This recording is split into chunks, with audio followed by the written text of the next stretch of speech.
Hello दोस्तों, आज मैं फिर से ये जो वीडियो डाला हूँ वो ख़ास करके उन सभी छात्रों के लिए बहुत ही इम्पोर्टेंट होने वाला है जो इस बार क्लास 10th में पास हुए हैं। 10th पास होने के बाद जो सबसे बड़ी प्रॉब्लम होता है स्टूडेंट्स के बीच में, स्टूडेंटों के लिए, वो होता है कि मैं 10th के बाद क्या करूँ। कॉमर्स लूँ, साइंस लूँ, आर्ट्स लूँ, या फिर कौन कौन सी ऐसी कोर्सें हैं जो लेकर के जो है वो आगे मैं क्या क्या कर सकता हूँ।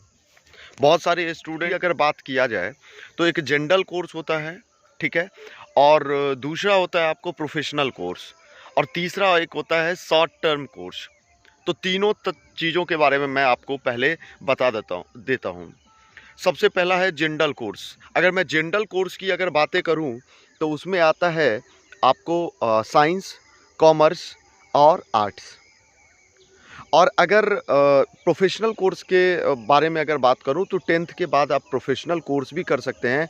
उसमें आता है आपको पॉलिटेक्निक और आईटीआई मेडिकल, ठीक है।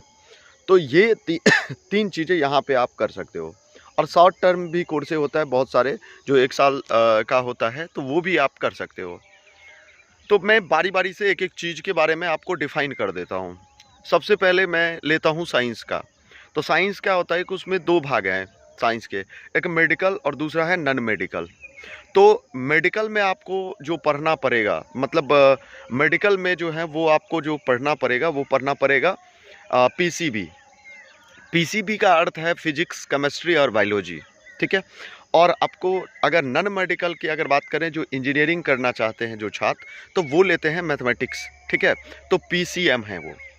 तो इस दोनों में आप गौर करोगे, सब्जेक्ट की अगर बात किया जाए तो इन दोनों में जो है फिजिक्स और केमिस्ट्री कॉमन होते हैं, और उसमें बायोलॉजी होता है, इसमें मैथमेटिक्स होता है। अगर आप इंटरेस्टेड हैं कि डॉक्टर मुझे बनना है तो उसके लिए आप पीसीबी लो, ठीक है।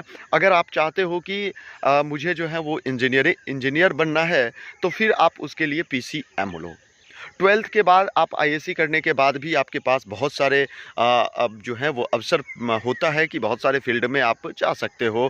इंजीनियरिंग नहीं भी करोगे फिर भी अगर आपका ड्रीम शिट हो चुका है कि मुझे इंजीनियर बनना है, तो पीसीएम लेकर के आप कर सकते हो। इसके बाद जो है वो किसी कॉलेज, अच्छे इंजीनियरिंग कॉलेज में करके आप आगे लाइफ सेट कर सकते हो, ठीक है।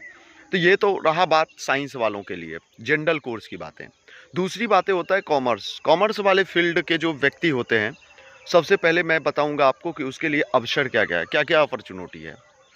तो उसमें जो अपॉर्चुनिटी है वो खास करके बिजनेस एंड ट्रेड से रिलेटेड जो है उसके अंतर्गत पढ़ाई होता है, और इसलिए वो उस फील्ड में ज़्यादातर कामयाब हो पाते हैं, ठीक है। प्राइवेट सेक्टर में खास करके जो है वो ज़्यादातर होते हैं। सब्जेक्ट की अगर बात किया जाए तो सब्जेक्ट में आपको अकाउंटेंसी पढ़ना पड़ता है, बिजनेस स्टडी पढ़ना पड़ता है, इंग्लिश पढ़ना पड़ता है।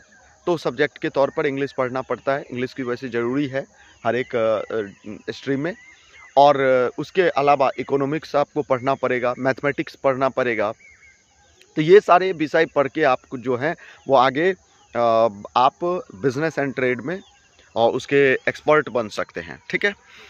अब मैं बात करूंगा आर्ट्स वालों के लिए। सर जी, आर्ट्स लेने के बाद जो है वो क्या करें। बहुत सारे स्टूडेंट्स को ऐसा लगता है कि आर्ट्स बहुत ही इजी सब्जेक्ट है, लेकिन मैं आप सभी को ये बता दूं कि आर्ट्स का जो महत्व है, इम्पोर्टेंस है, वो कहाँ कहाँ है और उसका अवसर कहाँ कहाँ है। थोड़ा मैं पहले बता दूं आपको कि 11th क्लास में ही आप आर्ट्स रख के जो है गवर्नमेंट जॉब की तैयारी कर सकते हो, ठीक है। यहीं से आप 11 से ही टारगेट कर लो। एक छोटे छोटे जो है जीके का बुक ले लो और यहीं से आप प्रिपरेशन स्टार्ट कर सकते हो, ठीक है। 12th के बाद अगर आपका एज 18 से ऊपर हो गया तो फिर आप बहुत सारे ऐसे फॉर्म 12th पास पे आता है, उसको आप फॉर्म फिल कर सकते हो, ठीक है। तो खास करके मैं बात करूं तो आर्ट्स में अगर स्कोप की बात करें तो आप सरकारी जॉब में जो है वो खास करके बहुत ज़्यादा अवसर आपको प्राप्ति होगा। और इसमें आपको हिस्ट्री, ज्योग्राफी, उसके बाद इंग्लिश पढ़ सकते हैं, मैथमेटिक्स रख सकते हो, या फिर आप इसके अलावा आप पॉलिटिकल साइंस पढ़ सकते हो। ये सारे विषय खास करके जो कंपटीशन में पूछे जाते हैं, उन सभी सब्जेक्ट को रख के आप आगे अपना लाइफ में जो है गवर्नमेंट सरकारी नौकरी जो है वो की तैयारी आप प्रिपरेशन यहीं से कर सकते हो। ठीक है। तो ये आपको मैंने बताया कि जनरल जो कोर्सेज है, जो साइंस, कॉमर्स, आर्ट्स, उसके बारे में मैंने आपको बताया। अब थोड़ा मैं आपको डिटेल्स में बता देता हूँ कि जो प्रोफेशनल कोर्स जो सर ये है उसके बारे में। तो प्रोफेशनल कोर्स जो है वो है आपको यहाँ से 11th 10th के बाद, तो अगर बात किया जाए तो ये है आपको पैरामेडिकल, उसके बाद दूसरा है आपको पॉलिटेक्निक, आईटीआई, ये तीनों चीज़ कर सकते हैं। अगर आप पॉलिटेक्निक करते हो, सबसे ज़्यादा बेस्ट जो है पॉलिटेक्निक करके आप 3 साल की ये कोर्स होता है। 3 साल कोर्स करने के बाद आप डायरेक्ट जूनियर, आप तो जूनियर इंजीनियर बन गए। उसके बाद अगर आप चाहते हो कि मैं बीटेक में एडमिशन कराऊं या कुछ इंजीनियरिंग कॉलेज में, अच्छे इंजीनियरिंग कॉलेज में, तो उसके लिए आपको सीधे सेकंड ईयर में आपका एडमिशन हो जाएगा। ठीक है, तो ये मैंने सारे बातें जो बताया। उसके अलावा भी शॉर्ट टर्म का कोर्स है कुछ, तो ये भी आप 1 साल का करके जो है वो लाइफ आगे बना सकते हैं और सब कुछ अच्छा है। बस यही है भाई साहब, ध्यान रखिएगा कि किसी भी चीज़ को, किसी भी स्ट्रीम को या कोई भी चीज़ें लेने के बाद अगर आप जब तक उसमें, उस चीज़ में जो है वो मेहनत नहीं करेंगे, तब तक कुछ नहीं होने वाला है।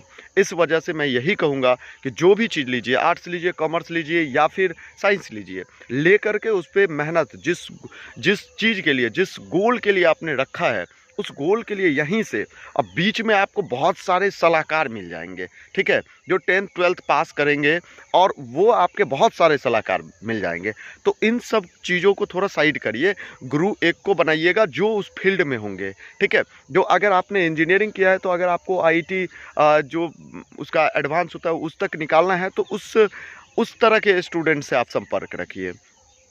ठीक है, अगर कोई जो आपको सीए करना है या कुछ कॉमर्स के फील्ड में कुछ ऐसे करना है, तो उस तरह के फील्ड के जो स्टूडेंट होंगे या फिर जो टीचर्स होंगे, उससे आप संपर्क रखिए।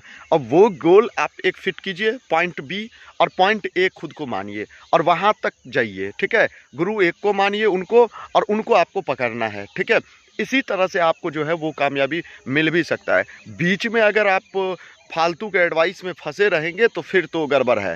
ठीक है, तब दिक्कत हो जाता है। ऐसे स्टूडेंट फिर बीच में इधर उधर भटक जाते हैं।